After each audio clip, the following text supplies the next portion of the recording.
Friends, क्या हाल है आपके। वीडियो प्रॉपर देख रहे हैं आप। HCF LCM से संबंधित कई वीडियो पढ़ चुकी हैं। हो तो आप मेरे दोस्त ही, लेकिन इतना निकम्मापन मत दीजिए। वीडियो देख लीजिए, ठीक है, समय निकाल के। कभी मिलोगे तो फिर ये मार्कर है ना, मार्कर तुम्हारी पूरी पीठ पे सॉल्यूशन करूँगा मार्कर से। अभी अगर वीडियो नहीं देखोगे तो इतना रात में जग जग के हम मुंह धो धो के वीडियो बना रहे हैं और तुम वीडियो नहीं देख रहे हो। ठीक है, कोई बात नहीं है। हम HCF और LCM के क्वेश्चंस करेंगे, ठीक है। कुछ वीडियो पड़ी हुई हैं, उनको देख लीजिए।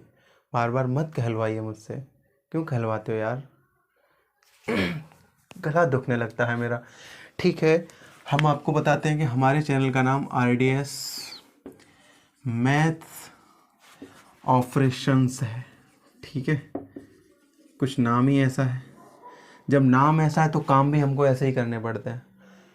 कहने का मतलब मैथ का हमें ऑपरेशन सा करना पड़ता है, एक प्रकार का। डॉक्टर कह सकते हो मैथ का। कुछ भी मत कहिए, बस आप अपना ध्यान देते रहिए। बाकी सारी चीज़ें कि हम ऑपरेशन कर रहे हैं, कि सॉल्यूशन कर रहे हैं, हम क्या कर रहे हैं, वो सब आपको बोर्ड पे दिखता जाएगा। आपको सिर्फ एक एकांत, मतलब शांत चित्त से देखना है आपको, ठीक है। एक नोटबुक ले लेना, पेन ले लेना अपने पास, और मैं यहाँ क्वेश्चन आपको लिखा हुआ दिखाई देगा। यहाँ पे सॉल्यूशन हम करेंगे और आप भी करेंगे, ठीक है। इससे पहले मैं आपको बता दूं कि ये जो चैनल है, आप कभी कभी डिस्क्रिप्शन में जाके जो मैंने उसमें नोट बना के लिखा है, काफ़ी थ्योरी लिखी है, उसको पढ़ लिया करो एक दो बार जाके, ठीक है। और ये मेरा चैनल है, इस पर जुड़ जाइए और लोगों को जोड़िए, और जो वीडियो पड़ी हुई हैं उनको देख लीजिए, क्योंकि वो आपके लिए बहुत हेल्पफुल हैं और फ्यूचर के लिए भी बहुत हेल्पफुल हैं, ठीक है। और अभी हम वीडियो बना रहे हैं और बनाते रहेंगे, वो आपके लिए बहुत हेल्पफुल रहेंगे। ये सेशन है बहुत अच्छा है, इसमें क्वेश्चंस मिलेंगे LCM और HCF के, बहुत बढ़िया प्रश्न हैं, ठीक है। इसको करेंगे हम। आप किसी भी एग्ज़ाम की तैयारी कर रहे हैं, आपके लिए हेल्पफुल रहेगा, ओके। तो आप एकदम से पानी की बोतल रख लीजिए और थोड़ा सा पानी लेके मुँह पर मार लीजिए, क्योंकि मुझे पता है कि आपने सुबह से मुँह नहीं धुला है। धुला है क्या? मेरा चेक करना, मेरा धुला है, ठीक है। I am verify, okay. अब हम स्टार्ट करते हैं बिना किसी एक्स्ट्रा बातचीत के। यहाँ क्वेश्चन दिखाई देगा आपको, हम सॉल्यूशन करेंगे, ओके। स्टार्ट करते हैं। क्या हाल है भाई? क्वेश्चन एक कितनी खूबसूरत मुस्कुराहट के साथ एक नगमा आपके सामने पेश है, ठीक है। ये आपको दिखाई दे रहा है? आप कर सकते हैं ना इसे अच्छे तरीके से? तो आप कर दीजिए एक बार, ठीक है। जो SSC की तैयारी कर रहे हैं, SSC CGL 2022 स्पेशल मोस्टली, तो उनके लिए मैं एक बात कहना चाहूँगा। आपका सॉल्यूशन आपके लिए अगर बेस्ट है तो अच्छी बात है, लेकिन मेरे चैनल पर जुड़े रहने का आपको एक फ़ायदा है, वो ये है कि बहुत सारे क्वेश्चंस का रिवीजन करने को आपको मिलेगा। ये सभी चैनल्स और सभी टीचर्स से अलग मेरा एक वादा है, वो मैं आपके साथ निभाऊंगा। ये आपके लिए कितना उपयोगी सिद्ध होने वाला है, इस चैनल से जुड़ने के बाद ही आपको पता लगेगा। क्योंकि मैं किसी भी चैप्टर या किसी भी कंटेंट या किसी भी कॉन्सेप्ट के या किसी भी टॉपिक के बहुत सारे क्वेश्चंस कराने वाला हूँ जो प्रीवियस ईयर पेपर में आ चुके हैं। तो कितनी अच्छी बात है, छांट छांट के प्रश्न, इंपॉर्टेंट प्रश्न कराने वाला हूँ। आप कम से कम अपने सॉल्यूशन से मेरी वीडियो में आके रिवाइज तो कर पाओगे क्वेश्चंस का, ठीक है। ये बहुत इंपॉर्टेंट बात थी, इसलिए मैंने बताई। SSC CGL 2022 मोस्टली, इस चीज़ को याद रखें। और आप चाहे किसी भी एग्ज़ाम की तैयारी कर रहे हैं, अगर आपके एग्ज़ाम में मैथ है तो आपको रिवाइज करने के लिए मेरी वीडियो में सबसे ज़्यादा प्रश्न मिल रहे होंगे, और सॉल्यूशन एकदम बेहतर, एकदम कतई जहर मिलेगा। ये देखिए, ये क्वेश्चन है, ठीक है। वह सबसे बड़ी संख्या कौन सी है जो 411, 684, 821 को विभाजित करने के फलस्वरूप क्रमशः 3, 4 तथा 5 के शेषफल देती है? ये है क्वेश्चन। वह बड़ी से बड़ी संख्या तो भाई बहुत बड़ी हो सकती है। मैं इस कोने से लिखना स्टार्ट करूं, मेरी चारों दीवारों पे लिख जाएगी संख्या, इतनी बड़ी भी हो सकती है। लेकिन भाई 4 ऑप्शन दिए गए हैं, दिए गए हमको, एक 254, 146, 136, 204। सबसे बड़ा ऑप्शन आपका 254 है। इससे बड़ी संख्या पूछी नहीं है उसने, इन्हीं में से एक है कोई संख्या, ठीक है। तो हमें बहुत ज़्यादा धोखे में नहीं रहना है, इन ऑप्शन पे भी थोड़ा ध्यान देना है, ठीक है। तो सुनिए, कोई संख्या इन चारों में से एक जो इनको अगर विभाजित करती है तो क्रमशः 3, 4, 5 यानी 411 को विभाजित करती है तो 3 शेषफल, 684 को विभाजित करती है तो 4 शेषफल और 821 को विभाजित करती है तो 5 शेषफल देती है। अब आप एक बात बताइए, अगर कोई संख्या 19 लिखी हुई है, मैं इसमें 3 से भाग दूं तो आप कहोगे रिमाइंडर 1 आ जाएगा। तिछक 18, एक रिमाइंडर आ गया।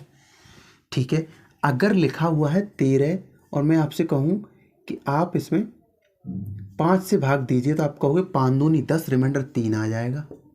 यही तो हमने बताया है। तो अगर इस 3 रिमाइंडर को मैं इसमें से घटा दूं तो बचेगा 10 और 10 में अब भाग देना 5 से तो 5 दूनी 10, पूरा पूरा भाग चला गया 2 बार। अगर मैं इस रिमाइंडर को इसमें से घटा दूं तो बचा 18, 18 में 3 से भाग दिया तो 6 बार भाग चला गया पूरा पूरा। यानी कि रिमाइंडर को अगर हम संख्या में से घटा देते हैं फिर हम भाग दें तो हमारा कोई रिमाइंडर नहीं बचता, यानी 0 रिमाइंडर बचता है। कहने का मतलब पूरा पूरा भाग चला जाता है, यही कहना है। तो देखिए अब हम क्या निष्कर्ष पे पहुंचते हैं। वो निष्कर्ष ये है, पहला क्वेश्चन है, मैं बड़े प्यार से समझाता हूँ, सहजता से, ठीक है। अगर हम इस 411 में से 3 घटा दें, 411 में से 3 घटा दें तो बचेगा 408। 684 में से 4 घटा दें तो बचेगा भैया 680। 821 में से 5 घटाऊंगा तो कितना बचेगा? 816 नहीं बचेगा। तो अब आप कहोगे अब उस जो भी संख्या इन चारों में से वो संख्या अब इनको पूरा पूरा विभाजित करेगी, क्योंकि शेषफल जो थे हमने वो हटा दिए तो अब ये पूरे पूरे डिवाइड हो जाएंगी संख्याएं। तो कहने का मतलब कोई संख्या ऐसी है जो इन तीनों को पूरी पूरी विभाजित कर देती है, तो कहने का मतलब वो एक HCF है, एक मासा है इन तीनों का। ठीक है भैया, इन तीनों का मासा है, तो इनका मासा निकाल लो तो आप डायरेक्ट संख्या पे पहुंच जाएंगे। नहीं तो अगर आपने ऑप्शन पे ध्यान दे लिया तो ये भी बहुत अच्छी बात है, मासा निकालने की ज़रूरत नहीं पड़ेगी आपको। तो हम देखते हैं क्या पहला ऑप्शन 254 इन तीनों को विभाजित करता है। तो देखो पहले को करेगा, नहीं करेगा। 254 एक 254, 254 दूनी 500 से ऊपर, तो भैया 408 नहीं कट रही, तो ये ऑप्शन नहीं हो सकता।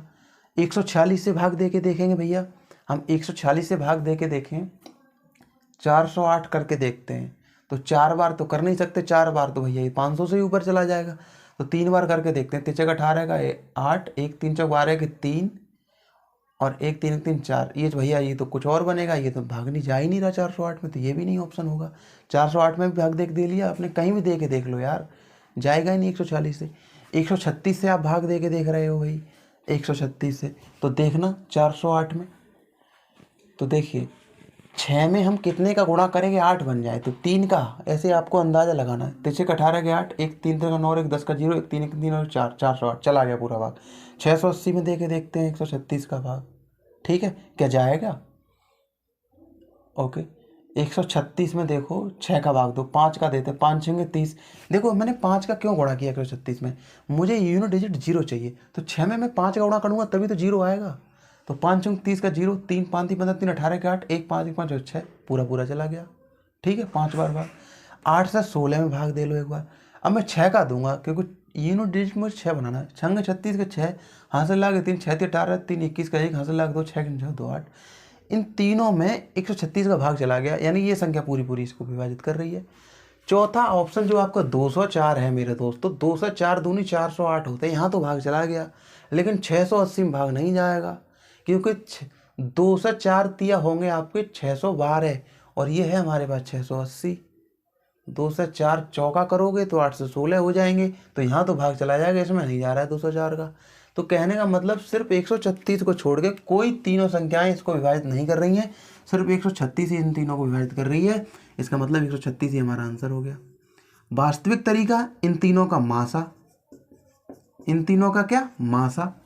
तो मासा कैसे निकालोगे आप, मैंने आपको कई विधियां बताई हैं मासा निकालने की, तो आप ऐसे निकाल सकते हो मासा। ठीक है भैया, अब मैं आपको एक विधि और बता दे रहा हूं मासा निकालने की, ये ठीक है, कैसे निकालते हैं मासा। देखिए इनका अंतर निकालिए, 10 में से 8 गया 2 बचा, 7 में 0 गया 7, 6 में 4 गया 2 बचा, 272। इनका अंतर निकालिए, 11 में से 8 गया 3 बचा, 7 में 6 गया 136। ठीक है, तो पहले तो आप इन्हीं में अंदाज़ा लगाइए, इन्हीं में। अब इनका अंतर निकालिए, 12 में से 6 गया 6 बचा और 4 में से 3 गया 1 और 2 में से 1 गया 1। 4 में से 12 मिनट, 12 में से 6 गया 6 बचा भैया, और यह 6 में से 3 गया 3 बचेगा ना, 136 बचा। 136 आ रहा है। तो अब 136 से आप इस तीनों भाग दे के देखोगे तो पूरा पूरा जा रहा है, यानी मैं HCF डायरेक्ट आपके 136 निकल के आ गया। ये भी मेथड बढ़िया है, ठीक है, HCF निकालने की। बाकी मैंने आपको कई मेथड बताई हैं HCF निकालने की, तो आप वैसे भी निकाल सकते हैं। तो ठीक है, ये तीसरा आंसर हो गया। ऑप्शन से भी हम पहुंच सकते थे।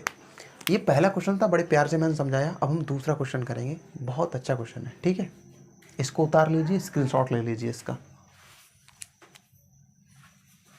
सभी प्रश्न आए हुए हैं, ओके। क्वेश्चन नंबर दूसरा, ठीक है, हंसता हुआ मुस्कुराता हुआ, बढ़िया क्वेश्चन है, पढ़िए इसको और करिए, ठीक है। वीडियो रोक के क्वेश्चन किया करिए, ठीक है, तभी तो आपका फ़ायदा है वीडियो में आने का। मैं तो सॉल्यूशन करके चला जाऊंगा।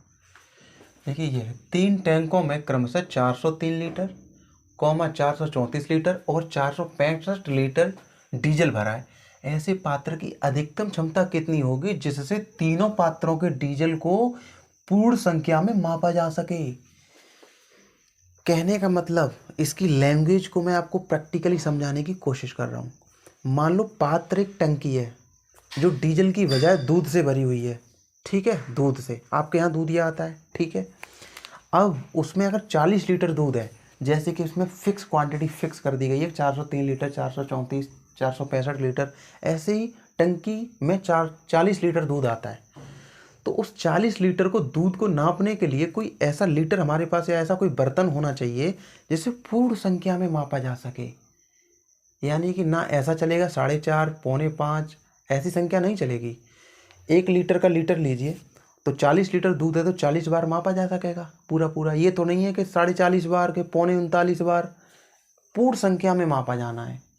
तो भैया 1 लीटर का भी काम कर जाएगा, उसमें 40 बार हो जाएगा 40 लीटर। 2 लीटर का बर्तन है, उससे नाप दो 20 बार, 20 बर्तन हो जाएंगे। पूरी संख्या बार नाप दिया ना हमने, माप दिया ना पूरी संख्या बार।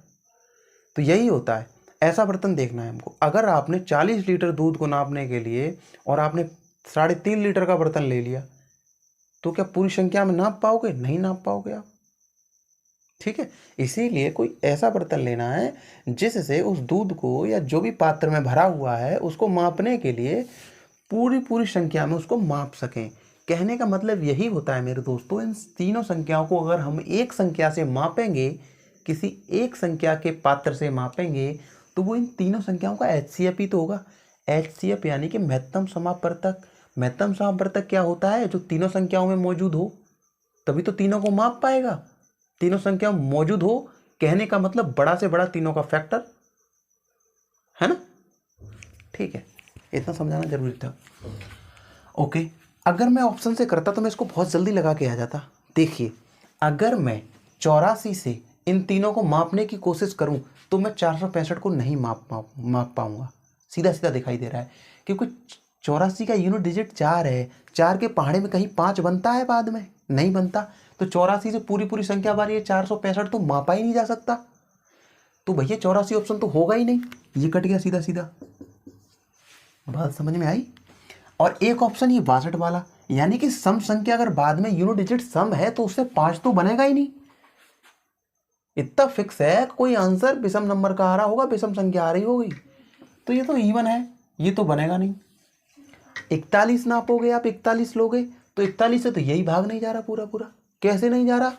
देखना, 41 ढाई 410 होता है, 403 से ज़्यादा हो गया, ये नहीं मापा गया।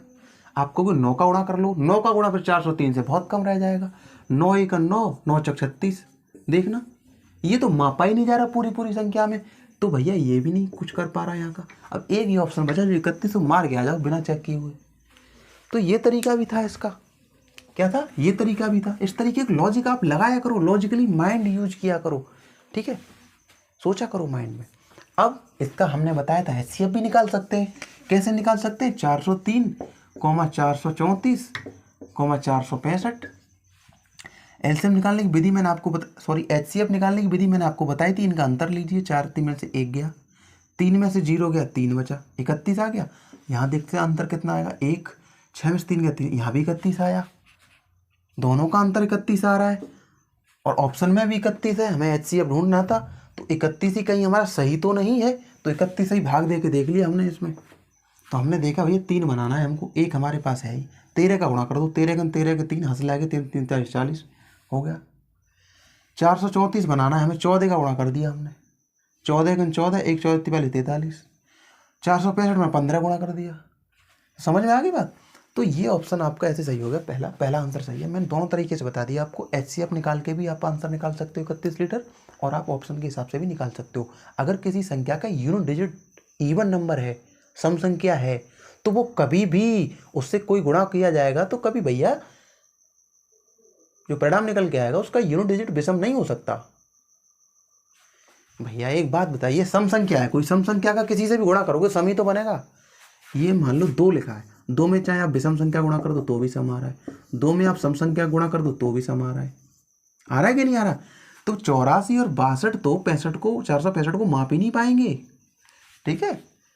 क्वेश्चन नंबर 3 समझते हैं, डिटेल बताना जरूरी है। क्वेश्चन नंबर 3 बहुत अच्छा है। ये जो प्रश्न ये वाला और इससे पहले वाला कई परीक्षाओं में आए हुए प्रश्न है ये। क्वेश्चन नंबर 3 देखिए, बहुत अच्छा प्रश्न है। CGL टीयर सेकेंड यानी कि मेंस। ओके, क्वेश्चन बढ़िया है, नॉर्मल क्वेश्चन है। इस तरीके के क्वेश्चन बनते हैं HCF से, यानी कि महत्तम समापवर्तक से, मासा से, इसीलिए ये क्वेश्चन मैंने लिखा है। ठीक है भैया। इस तरीके के प्रश्नों को पूछने के कई तरीके हो सकते हैं। इसमें क्या कहा गया है कि इन तीनों संख्याओं को कोई बड़ी से बड़ी संख्या विभाजित करती है तो प्रत्येक दशा में समान शेषफल छोड़ती है, तो उस संख्या के अंकों का योग क्या है। कहने का मतलब वो संख्या आप निकालोगे, फिर उस संख्या में जितने अंक हैं उनका योग आपको बताना है। ऑप्शन दे रखे हैं आपको। ठीक है। तो थोड़ा सा स्टेप आगे बढ़ गया है।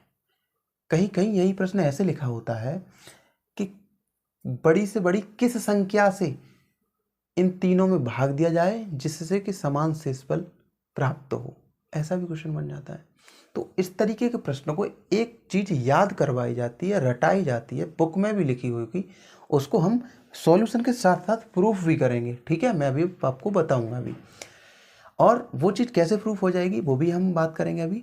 और लेकिन अभी मैं भी आपको समझाया था इससे पहले वाले क्वेश्चन में, वैसे ही यहाँ भी आपको लॉजिक लगाना है, फिर उस हिसाब से करेंगे। ठीक है।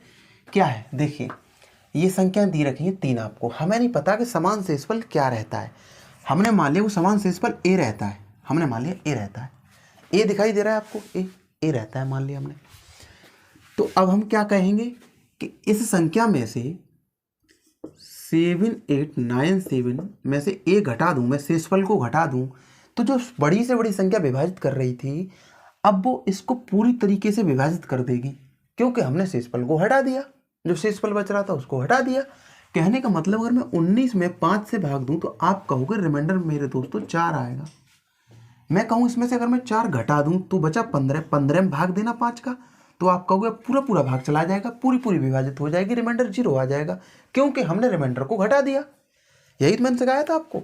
तो रिमाइंडर हटा दिया तो अब पूरा भाग चला जाना चाहिए। तो मैंने A रिमाइंडर माना था, A रिमाइंडर संख्या में से मैंने घटा दिया, तो जो बड़ी से बड़ी संख्या विभाजित कर रही थी अब वो इसको पूरी तरीके से विभाजित कर देगी। यही काम हम तीनों के साथ करेंगे। 8536 में से भी मैंने A को घटा दिया, ये भी संख्या पूरी विभाजित हो जाएगी अब उससे। सॉरी, बीच वाली क्या है ये, तो इसको लिखो यहाँ 8110 में से हमने A को घटा दिया। क्यों भाई, तीसरी संख्या 8536, इसमें से भी A को घटा दिया। अब ये तीनों संख्याएं आपस में, ये तीनों संख्याएं उस बड़ी से बड़ी संख्या से पूरी विभाजित हो जाएंगी। अब बताना कोई संख्याएं किसी संख्या से पूरी विभाजित हो रही हैं और वो बड़ी से बड़ी है विभाजित करने वाली संख्या, तो इन तीनों का मासा ही तो होगी, वो HCF ही तो होगी। तो भाई यही बता दिया जाता है कि वो संख्या अब क्या है कि इनका HCF निकालना है आपको। अब आप कहोगे भैया ये कौन सी संख्या है, A का तो मान हमें पता ही नहीं, अब इसका HCF कैसे निकालें। लेकिन हम ये जानते हैं कि जो बड़ी से बड़ी संख्या विभाजित कर रही है वो इसमें है और इसमें भी है, इसमें भी है। A अगर हट जाए तो हम देखो भैया, A अगर हट जाए तो इनमें से इनमें है, फिर तो हम आराम से निकाल लेंगे। A हटती कैसे है वो देखिए, A कैसे हटती है। अब हम इनका अंतर देखेंगे, इनका अंतर करेंगे A हटाने के लिए। ठीक है, अंतर करेंगे तो आप क्या देखोगे, अंतर करोगे तो आप देखोगे, देखना भैया अंतर करोगे तो बड़ी संख्या ये है, इसमें से ही घटाएंगे 8110 माइनस ए में से इसको घटाओगे तो ये -7897 हो जाएगा, ये प्लस का हो जाएगा। ठीक है, इसका अंतर हो गया, कॉमा। अब हम इसका अंतर देखेंगे, ये संख्या बड़ी है, इसमें से इसको घटाएंगे 8536 माइनस ए प्लस ए हो गया। अब इसमें से इसको घटाएंगे 8536 माइनस ए माइनस 7897 प्लस का ए। दिखाई दे रहा है यहाँ तक? अच्छी बात है। ठीक है भाई, तो आप देखोगे ए से ए हट जाएगी, ये हट गई, हमने इसीलिए घटाया ए हटाने के लिए। अब बचा क्या हमारे पास, 8110 माइनस का 7897 कॉमा, इधर बचा 8536 माइनस का 8110 कॉमा 8536 माइनस का 7897। अब वो जो संख्या होगी मेरे दोस्तों, बड़ी से बड़ी एक्स जो संख्या है, जो इन तीनों को विभाजित करने पर एक समान शेषफल ए छोड़ रही थी, तो हमने ए घटा दिया, तो हमने कहा इसको पूरी पूरी विभाजित करेगी, इसको भी करेगी, इसको भी करेगी, यानी कि इन तीनों का मासा। मासा का कहने का मतलब ये संख्या अगर उससे कटेगी तो ये भी कटेगा और ए भी कटेगी। अब ए का हमें मान नहीं पता था, तो अंतर निकालने पर ए तो हट गया। अब क्या बचा, ये बचा, एक संख्या ये बची और एक संख्या ये बची। इनका मासा, कहने का मतलब जो संख्या विभाजित कर रही थी वो इसमें भी है, इसमें भी है, इसमें भी है, तभी तो पूरी पूरी विभाजित करेगी।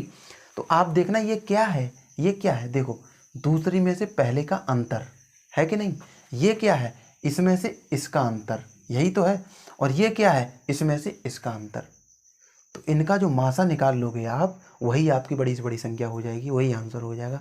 तो यही चीज़ आपको याद कराई जाती है, रटवाई जाती है कि इस तरीके का प्रश्न आए तो आपको क्या करना है, ये संख्या x बड़ी से बड़ी निकालने के लिए इन दोनों का अंतर, एक संख्या हो गई भैया, इन दोनों का कोई अंतर आएगा वो एक संख्या होगी, इन दोनों का अंतर दूसरी संख्या निकल आएगी, फिर इसका और इसका अंतर तीसरी संख्या निकल आएगी, उन तीनों का माशा ही आपकी बड़ी से बड़ी संख्या होगी। ये चीज़ आपको याद कराया जाता है, वो मैंने प्रूफ करके दिखा दिया। कोई रिमाइंडर ए समान दशा में ए रिमाइंडर आ रहा था, ए को हमने हटाया पहले सभी तीनों से, फिर उसके बाद इन दोनों का डिफरेंस देखा तो जो रिमाइंडर था समान दशा में आने वाला वो हट गया, और फाइनली हमको वही मिला जो हमको रटाया जाता है कि दूसरी में से पहली का अंतर, तीसरी में से दूसरी का अंतर, तीसरी में से पहली का अंतर, उनका माशा निकालना है आपको। ठीक है, अब हम आराम से निकाल लेंगे, ये चीज़ प्रूफ भी हो गई यहाँ। ठीक है, वेल बजरी कोई आया होगा, 10 में 7 के 3 बचा, 10 में 9 के 1 बचा, 10 में 8 के 2 बचा, 213। इसका अंतर देखते क्या बचेगा, 10 में से 4 बचा, 10 में से 3 गया 7 बचा।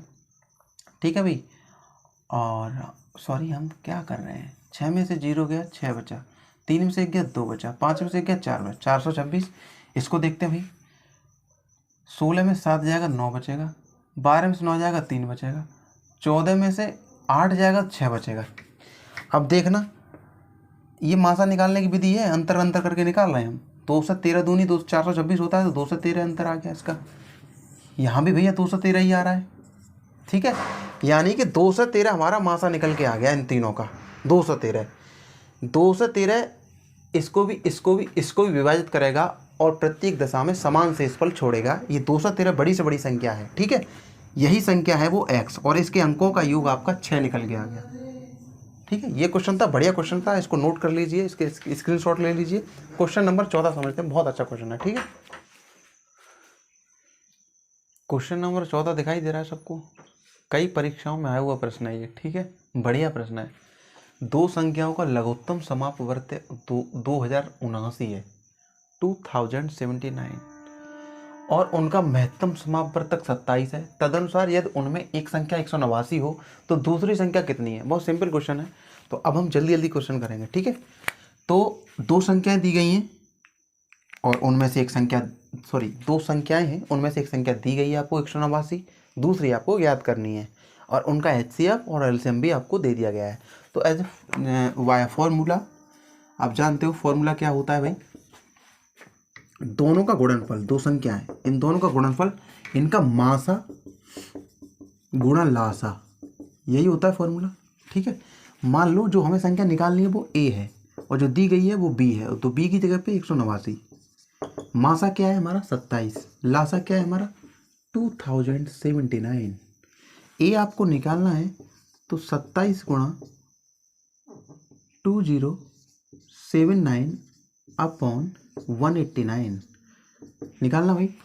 अब आपको ध्यान देना है, देखो मैं तो अभी फटाक से निकाल सकता हूँ, 27 सत्ते और 7 से गुण, इसमें भाग दे दो, 7 दूनी 14, 6 7 निम 63 और 4 7 7 297 आंसर होगा, 297 आंसर।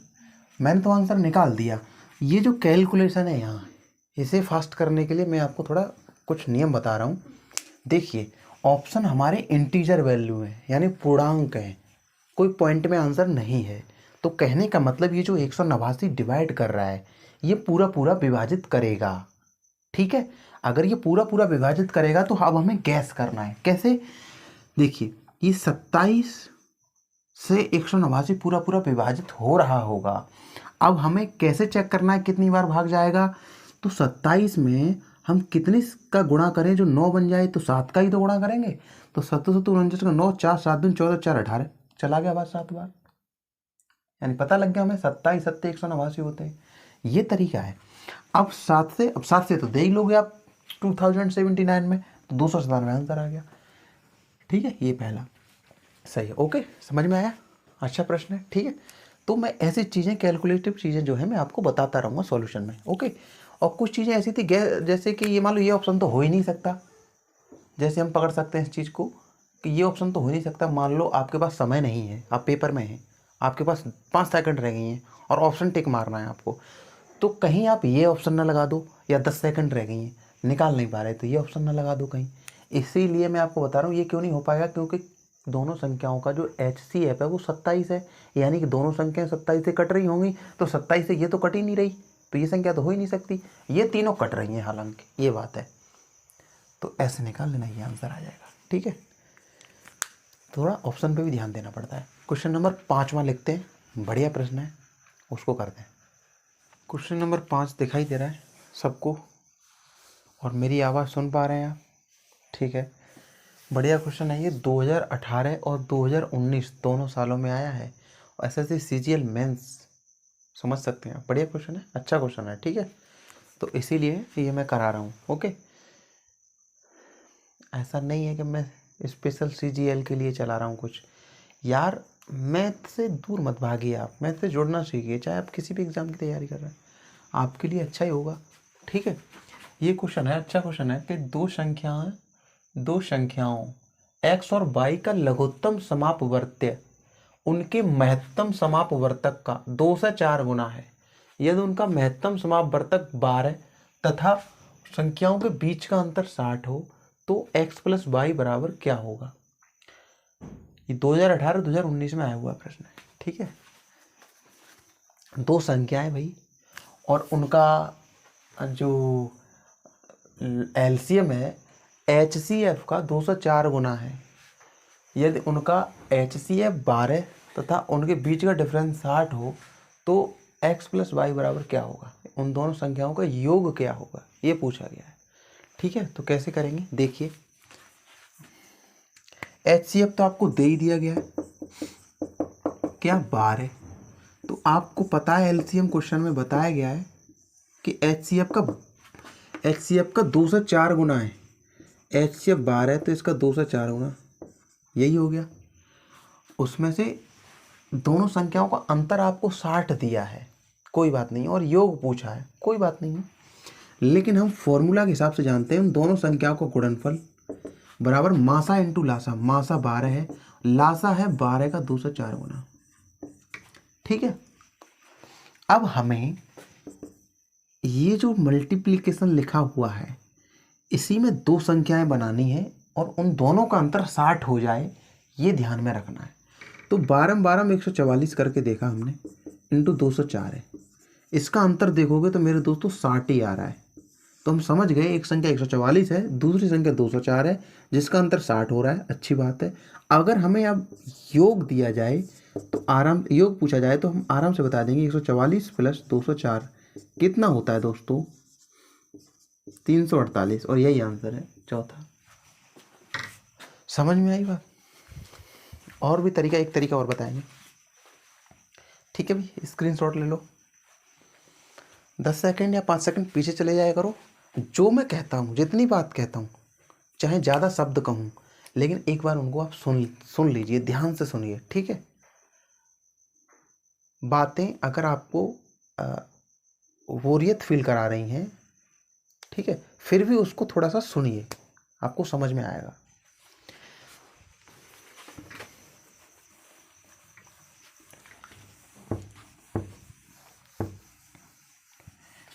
क्या है भाई, दूसरे तरीके से कैसे करेंगे?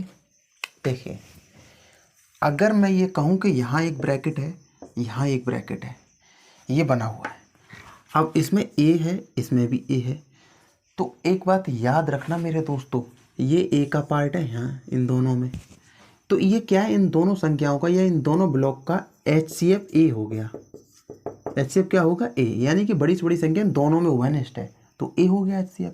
अगर मैं ए को निकाल दूं तो ये जो पार्ट बचा, ये जो पार्ट बचा, अब इन दोनों पार्टों में कुछ भी कॉमन नहीं है, यानी कि ये आपस में क्या है, अभाज्य है आपस में, इसीलिए इनको हम कहते हैं सह अभाज्य। यानी कि कोई दो संख्याएं हैं और उन दोनों संख्याओं से उनका HCF छीन लिया जाए या उनसे अलग कर दिया जाए, तो जो शेष बचा पार्ट दोनों संख्याओं में, अब उनका कोई HCF या ओवनिष्ठ गुणनखंड उनमें रहता नहीं है, क्योंकि जो मेन ओवनिष्ठ गुणनखंड था, HCF था, उसको हमने बाहर खींच लिया और उसमें कोई ओवनिष्ठ गुणनखंड है नहीं, तो अब वो दोनों संख्याएं आपस में सहभाज्य हैं। सहभाज्य कहने का मतलब वो एक दूसरे को काटेंगी नहीं, एक दूसरे को विभाजित नहीं करेंगी, और कहने का मतलब ये भी है कि अगर वो ऐसी हैं तो उनका HCF एक होगा। HCF एक क्यों? क्योंकि हर संख्या में एक होता है, तो जिसके कहीं भी कॉमन फैक्टर नहीं है तो उसमें एक तो होगा ही। ठीक है, जिसका कोई नहीं उसका एक। ये चीज़ मैंने क्यों बताई, वो मैंने इसीलिए बताई, ध्यान दीजिए। HCF अगर 12 है तो एक संख्या मान ली हमने 12A और दूसरी मान ली 12B। क्यों? क्योंकि भैया 12 दोनों में कॉमन ले लिया हमने, ये HCF हो गया, और एक संख्या है 12A, उसका 12 HCF है, तो ये जो बचा पार्ट है A, ये A है। यहाँ भी देखा हमने 12 HCF है, इसको हमने अलग निकाल लिया, तो बचा पार्ट B है, तो A और B क्या है?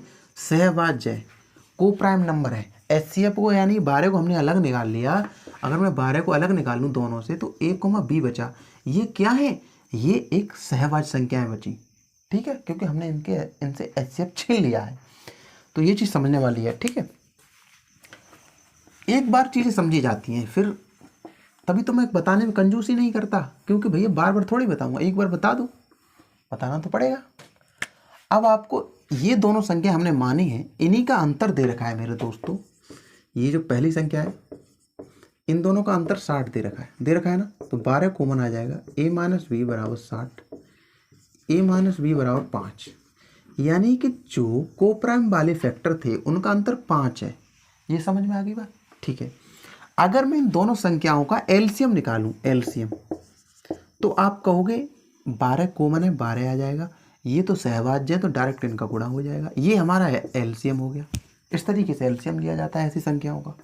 यही क्या है, 12 × 204 ये है, तो 12 तो काट देगा, ए बी बराबर निकल के आएगा 204 ओनली, 12 तो हट ही जाएगा। तो अब ए बी के हमें ऐसे फैक्टर करने के अंतर 5 का हो, तो देखना भैया ए बी बराबर 4 का भाग तो जा ही रहा है, 4 × 5 = 20, 4 × 1 = 4, अभी और चला जाएगा, 17 × 3 = 51 होता है, तो 4 × 3 × 17, तो आप देखोगे ए बी बराबर 4 × 12 कर लो × 17 कर लो, इन दोनों का अंतर क्या है, 5 है कि नहीं है? तो हमें समझ में आ गया, ए मान लो 12 और बी मान लो 17, बात सही रहेगी? तो आप कहोगे नहीं सही रहेगी, क्योंकि भैया एक बड़ी संख्या है, इसलिए ए को आप 17 मानो, बी को आप 12 मानो। ठीक है, आप चाहें इनमें से किसी को कुछ भी मान सकते हो, कोई फर्क नहीं पड़ेगा, क्योंकि भैया योगफल पे आधारित क्वेश्चन है, इसीलिए 12 और 17 29 ही होना है, चाहे आप ए को 17 मानो चाहे बी को 17 मानो। लेकिन अगर क्वेश्चन यहाँ पे कुछ चेंज होता, मान लो वी की वैल्यू पूछा होता, तो आप वी की वैल्यू कैसे बता पा रहे होते? क्योंकि हमने ए यहाँ बड़ी संख्या मानी है, तो ए की वैल्यू 17 रख रहे होते, तो बी की वैल्यू हमें 12 रखनी पड़ती, तब हमें सोचना पड़ता थोड़ा। ठीक है, कोई बात नहीं। हमें अगर योगफल पूछा दोनों संख्याओं का, तो 12a + 12b ये निकालना है, बराबर 12 कॉमन ले लो, a + b ये हो गया 12 गुणा एक a, b बराबर क्या है 12,17। इन दोनों का अंतर 5 है, तभी तो हमने पता लगा लिया। इन दोनों का योग 29 रहेगा, तो कोई बात नहीं है। 12 ने 108, 10 12 दूनी 24 और 10 34, 348 आ गया। तो देखा, ऐसे भी निकल के आ गया हमारा आंसर।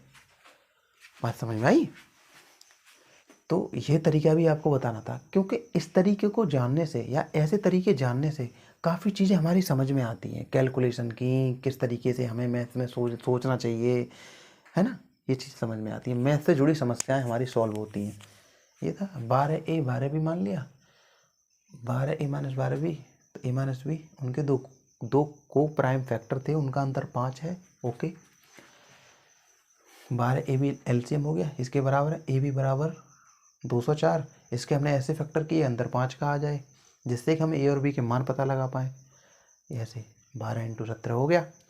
तो भैया अब हमें योग निकालना है, तो 12a + 12b, 12 कॉमन आ गया, a + b, a + b 12 + 17 29, 12 × 29 348, answer हो गया चौथा। ये क्वेश्चन नंबर 5 में था। क्वेश्चन नंबर 6 देखते हैं, बहुत अच्छा क्वेश्चन था ये। ठीक है, क्वेश्चन दिखाई दे रहा है, क्वेश्चन आया हुआ है, बढ़िया क्वेश्चन है। ठीक है, इसको करते हैं।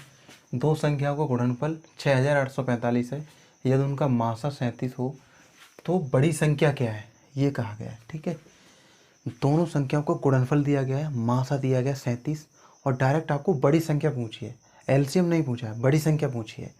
तो आपको एक बात ध्यान में रखनी है। क्या बात ध्यान में रखनी है डायरेक्ट समझने के लिए? ये है चीज़ इसमें कि अगर 37 मासा दिया है और डायरेक्ट बड़ी संख्या पूछ रहा है, तो आपको बस इतना ध्यान देना है कि जो एलसीएम है ना, वही बड़ी संख्या होगी, वही बड़ी संख्या होगी। तभी उसने डायरेक्ट बड़ी संख्या पूछी है। ठीक है, तभी उसने क्या है, बड़ी संख्या पूछी है। तो अगर हम ये अनुमान लगाते हैं, तो देखो 37 तो हो नहीं सकता किसी कीमत पे, 37 तो हो नहीं सकता, क्योंकि अगर 37 है आपका, मान लो 37 है, तो 37 एचसीएफ हो जाएगा, 37 आपका एलसीएम हो जाएगा। लेकिन 37 और 37 का गुणनफल करोगे तो इतना आएगा ही नहीं। ठीक, 37 नहीं हो सकता। तो हमें देखना है कि अगर एक संख्या 37 मान ली हमने, जो मासा है वो 37 है, मान लो एक संख्या हमारी 37 है और दूसरी संख्या उसका एलसीएम है। ठीक है, एलसीएम है, क्योंकि 37 एक प्राइम नंबर है, तो हम मान सकते हैं इसको। पहली संख्या मान ली हमने 37 ही है, तो दूसरी संख्या है उसमें भी 37 होगा, क्योंकि एचसीएफ 37 है। तो दूसरी संख्या बड़ी से बड़ी हमें ज्ञात करनी है, और दोनों का गुणनफल 6845 बन रहा है, यानी कि यूनिट डिजिट 5 बन रहा है। तो 37 में मैं ऐसी कैसी संख्या का गुणा करूं, ऐसी कैसी संख्या का गुणा करूं जो यूनिट डिजिट 5 बन जाए? तो आप कहोगे साथ में ऐसी संख्या का गुणा करो जिसका यूनिट डिजिट 5 हो, तभी भैया गुणनफल में 5 आएगा। तो मैं कहूँगा भैया मैं पहला ऑप्शन भी कट कर दे रहा हूँ, दूसरा कट हो गया, तीसरा कट हो गया, चौथा ही तो बचा जिसका यूनिट डिजिट 5 है। 185 गुणा मैं 37 में करूँगा तभी ये इतना आएगा। कहने का मतलब तभी यूनिट डिजिट 5 बनेगा, और वाकई में 5 भी बनेगा और ये पूरी संख्या भी बनेगी। अब चेक करके देख लो। तो ये थोड़ी सेंस थी। अब इसका वास्तविक तरीका भी हम समझ लेते हैं। वास्तविक तरीका देखिए, मान लो पहली संख्या है 37A, दूसरी संख्या है 37B। क्योंकि 37 एचसीएफ है, इसीलिए हमने ए और बी को दोनों को सहभाज्य फैक्टर ले लिए, और 37A एक संख्या बना ली, 37B एक दूसरी संख्या बना ली, और इनका गुणनफल 37 × 37AB यही तो होगा, और ये दिया गया है 6845। तो आप ए बी निकालोगे तो 6845 बट्टे 37 × 37, हम 37 से भाग देंगे, क्योंकि 37 एक प्राइम नंबर है, हम इसमें देते हैं 37 से भाग। तो 37 दूनी 74, तो एक बार जाएगा 68 में, तो एक बार दिया हमने। तो देखो यहाँ दे रहे हैं 37 घटाओगे 31 बचा, आगे 4 है, 4 उतार लिया। ठीक है, अब हमें 8 बार भाग जाएगा, 8 बार, 8 7 56 के 6, 5, 8 3 24 और 5 कितना होता है 29। 14 में से 6 गया 8 बचा, 1 18 उतारा ले लिया 5 का, 5 उतार लिए भाई हमने, 185 होगा। और 37 पंजे 185 होता है। तो इस 37 से ये पूरी संख्या 185 बार कट गई और 37 से ये 185 5 बार कट गया, यानी कि ए भी हमें 5 निकल के आ गया। अब एक बात बताओ मेरे दोस्तों, ये जो ए भी 5 निकल के आया है, 5 एक प्राइम नंबर है ना, प्राइम नंबर है। तो आप सुनो, ए का मान अगर 5 है तो बी का मान 1 होगा, होगा कि नहीं होगा? अगर बी का मान 5 है तो ए का मान 1 होगा, होगा कि नहीं होगा? तो आप सुनिए जरा, छोटी संख्या क्या हो सकती है? ए का मान अगर 1 है तो छोटी संख्या 37 एकन 37 हो गई, तो बड़ी संख्या 37 पंजे हो गई, जो कि 185 होता है। निकल के आ गया चौथा ऑप्शन। बात समझ में आई? ऐसे ही यहाँ पे अगर बी का मान 1 है तो छोटी संख्या 37 एकन 37 हो गई, तो ए का मान 5 है तो 37 पंजे 185 बड़ी संख्या हो गई, चौथा ऑप्शन निकल के आ गया। तो ये तरीका होते हैं प्रश्न करने के, ठीक है। ये छठा क्वेश्चन था। एक तो क्वेश्चन और समझ लीजिए, फिर इस वीडियो को ऑफ करते हैं। बढ़िया प्रश्न है इसलिए करा रहा हूँ मैं, आप समझते रहो इसको, ठीक है। एक दो प्रश्न और करते हैं, ये जल्दी से एक दो प्रश्न कर ले रहे हैं, फिर वीडियो ऑफ करेंगे। ये 7वां क्वेश्चन है, बहुत अच्छा क्वेश्चन है, सरल क्वेश्चन है, जल्दी कर लेते हैं। ये भी आया हुआ प्रश्न है 2019 में। ये दो संख्याओं का लघुत्तम समापवर्तक यानी कि LCM 231 है। दोनों संख्याओं का महत्तम समापवर्तक यानी कि HCF 11 है तथा पहली संख्या 77 है। तो दूसरी संख्या पूछिए क्या है। तो आप जानते हो कि दो संख्या है तो उनका गुणनफल जो है मासा और लासा के गुणनफल के बराबर होता है। तो लासा है 231 और मासा है आपका 11, ठीक है भैया। तो एक संख्या दे दी है आपको 77, तो मान लो बी आपको 77 दे दी, तो ए निकालोगे तो बी भाई भाग में पहुंच जाएगी उधर।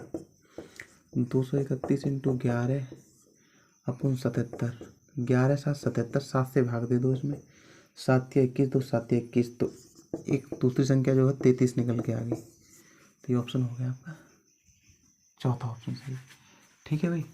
और आपको ध्यान में एक बात रखनी है, ये तो भाई ऑप्शन से ही बहुत जल्दी हो रहा था, कि अगर दोनों संख्याओं का HCF यानी मासा अगर 11 है तो दोनों संख्याएं 11 से कटेंगी, ठीक है। तो दूसरी संख्या भी 11 से कट रही होगी। तो जो 3 ऑप्शन दिए थे एग्जामिनर ने वो ऐसे दे दिए थे जो 11 से कट ही नहीं रहे थे, यही कट रहा था चौथा। तो खत्म क्वेश्चन, ठीक है। तो इस तरीके के भी प्रश्न होते हैं जो हमें ऑप्शन पे ध्यान देना पड़ता है। तो ये 7वां क्वेश्चन था। लास्ट क्वेश्चन और देखते हैं इस वीडियो का, बस फिर आप उसके बाद आराम करोगे, पानी पियोगे, ठीक है। लास्ट क्वेश्चन देखते हैं। ये लास्ट क्वेश्चन है इस वीडियो का। क्या है? लास्ट क्वेश्चन इस वीडियो का। एक फुर्ती के साथ कर दीजिए इसको और फिर उसके बाद लंच पे चले जाइए। वीडियो को ज़रूर लाइक कर देना, पर चैनल को सब्सक्राइब और वीडियो को लाइक ज़रूर कर देना और इस सेशन को शेयर कर देना, ठीक है। इतना काम ज़रूर कर दिया करो यार। कमेंट भी किया करो, कहीं कोई दिक्कत हुई हो, कैलकुलेशन में कहीं कमी हुई हो तो उसको, कहीं भूल हुई हो या कोई और तरीका हो क्वेश्चन का, अपने विचार प्रकट किया करो, ठीक है। दो संख्याओं का महत्तम समापवर्तक यानी HCF और लघुत्तम समापवर्तक यानी कि LCM 20 और 120 है। यदि एक संख्या दूसरी संख्या से 50% अधिक है तो छोटी संख्या कौन सी है? 50% की, 50% का मतलब क्या होता है भैया? 1/2। बट्टे के नीचे जो संख्या है उसको हम मान लेते हैं कि एक संख्या मान लो 2 है, तो 2 का 50% 1, यानी कि 2 से 1 अधिक है दूसरी संख्या, यानी 3 है। तो 3 है कोई दूसरी संख्या, ये पहली संख्या है, ये दूसरी संख्या है, ठीक है। तो इसको मानोगे कैसे? 2x into 3x। एक संख्या 2x होगी, एक 3x होगी, इन दोनों का गुणनफल, इनके मासा 20 है भैया। मासा HCF क्या है? 20। मासा और लासा के बराबर होगी, गुणनफल के बराबर होगी।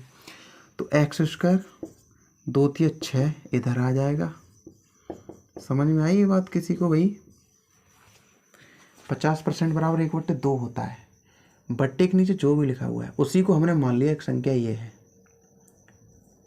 कह रहा है ना, जिस संख्या से, मान लो 2 है वो संख्या, जिससे जो मानना है वो 2 है, उससे 50% अधिक, इसका 50% 1 ऊपर वाला ही, 1 अधिक 3 हो गया, ये 3 है दूसरी संख्या।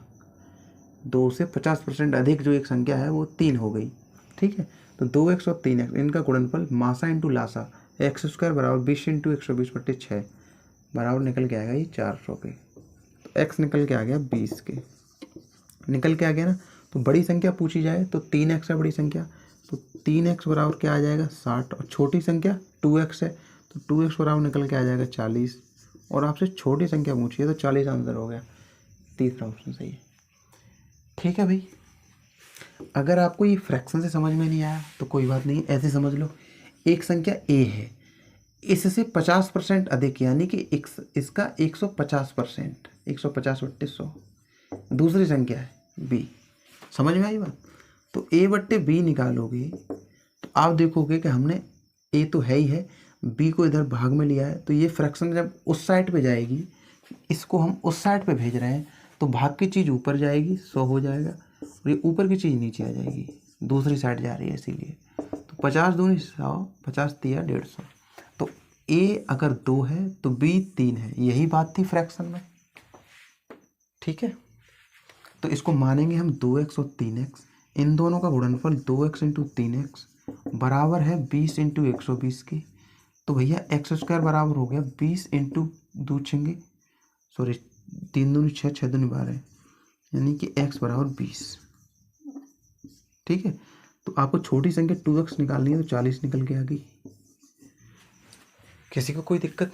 बढ़िया प्रश्न है, अच्छा प्रश्न है। ठीक है, 2 तरीके से हमने प्रश्नों कर दिया, अच्छा है।